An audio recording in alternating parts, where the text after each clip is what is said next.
everyone, and welcome back to another session.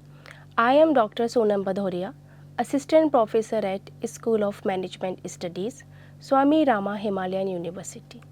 In today's lecture, we will delve into the workings of an institution that was pivotal in shaping India's money market, the Discount and Finance House of India Limited. More popularly, it is known as DFHI.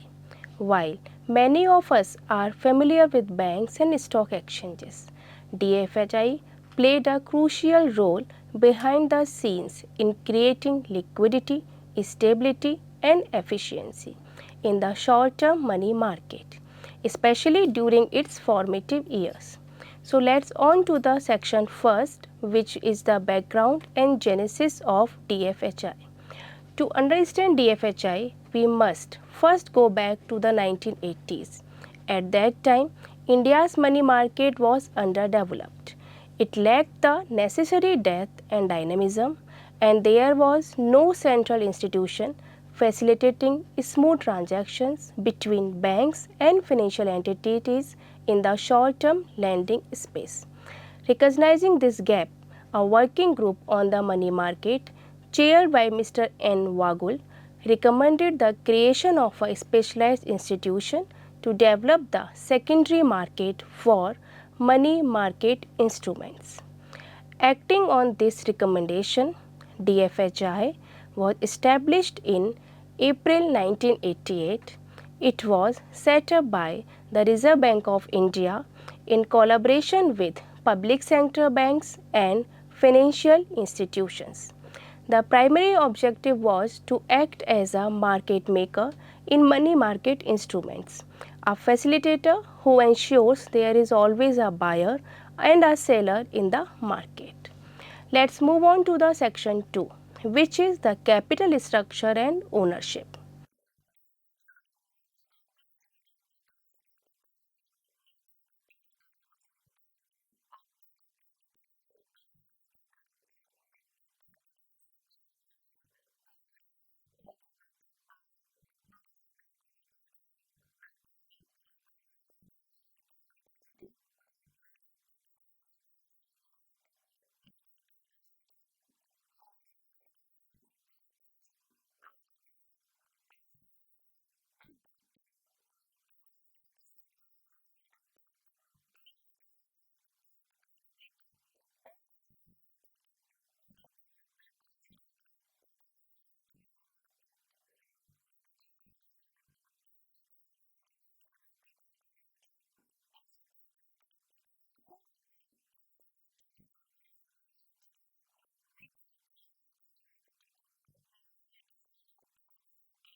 Let's on move the second section, which is covering the primary functions of the DFHI. The core functions of DFHI are market making in money market distribution. DFHI actively quoted, bid and asked prices for instruments like treasury bills, commercial papers, certificates of deposits, call and notice money. This ensured that these instruments were liquid and tradable at all times.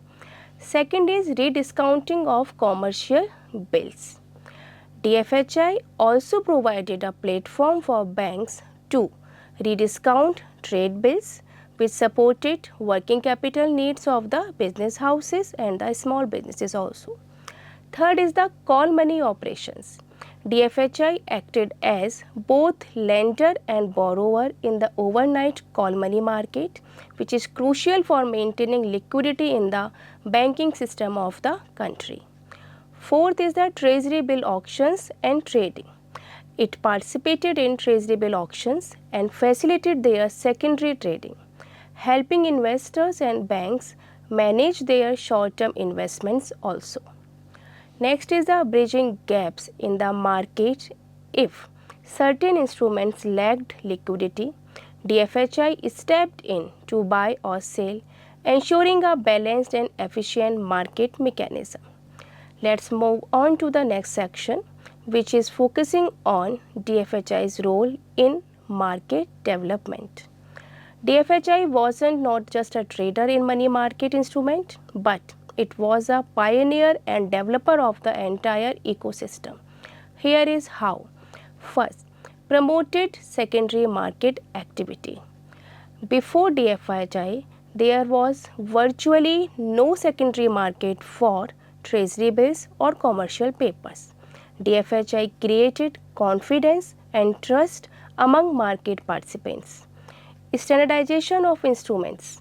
DFHI played a role in helping standardize maturities also, denominations and practicing across money market instruments.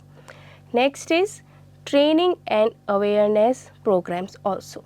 DFHI conducted workshops, issued market updates and trained banking professionals which built institutional knowledge in the financial ecosystem of the economy. It's also facilitated RBI's monetary policy transmission. By responding to RBI's repo and reverse repo actions, DFHI helped in the seamless transmission of the monetary signals to the market. Let's move on to the next section, which is the recent developments and evolution. In the early 2000s, India's financial sector began modernizing rapidly. New institutions like CCIL and platforms like NDSOM emerged. In this context, DFHI's roles began to evolve. In 2004, RBI transferred its entire stake to DFHI to State Bank of India, marking a shift from a regulatory to a commercial ownership model. DFHI became a part of SBI Cap Securities Limited, thus entering a broader suite of financial services.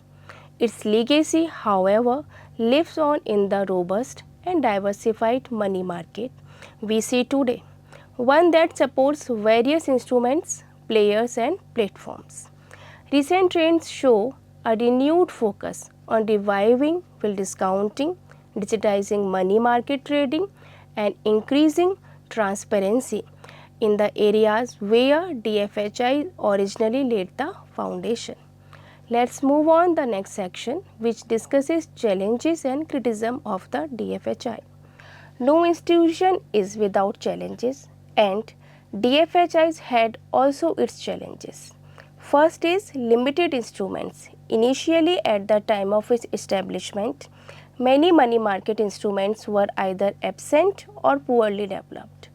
DFHI had to work from the scratch. Second is the dependence on RBI support. Early on, DFHI relied heavily on RBI for funding. Critics argued that it distorted the true market dynamics. Next is limited reach beyond banks. DFHI's operations mostly centered around banks and less so with non-banking institutions or corporates. So next is technological limitations. Unlike today's algorithm-driven trading platforms, DFHIs operated in a relatively low-tech environment, making it less agile by today's standards. However, these criticisms must be viewed in the context. DFHI was the pioneer, breaking ground where none existing before. Let's move on to the next section, which connects DFHI to the modern Indian financial ecosystem.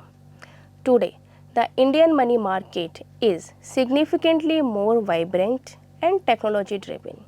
Platforms like CCIL, FTRAC and NDS carry the baton. But we must remember, DFHI walked so today's institutions couldn't run. It instilled market discipline. It built the initial confidence in the short-term instruments. It served as the first liquidity provider in the many segments. In many ways, DFHI was the grandparent of today's financial infrastructure and the institutions, setting norms, building trust, and showcasing what was not possible at that time. In the future, we may see a resurgence of similar institutions to manage areas like green finance, municipal bonds, or MSMEs bill discounting platforms. So let's move on to the next section, which is basically the summary and the key takeaways from the today's session. So let's quickly recap. DFHI was established in 1988 on the recommendation of the Wagul Committee. Its mission was to develop the secondary money market in India. It acted as a market maker in treasury bills, commercial paper, commercial deposits and call money. It helped standardize instruments and deepen the market, though it was not eventually absorbed into State Bank of India. Its contributions laid the foundation for the future reforms of Indian financial system. Thank you so much for being part of today's lecture. I hope this gave you a comprehensive understanding of the Discount and Finance House of India Limited, which is DFHI, a true pioneer in India's financial evaluation. In our next lecture, we will explore another key market institution, which is National Securities Depository Limited (NSDL), which revolutionized how securities are held and transferred in India in the modern time. Until then, stay informed and keep exploring the exciting world of the finance. Namaste.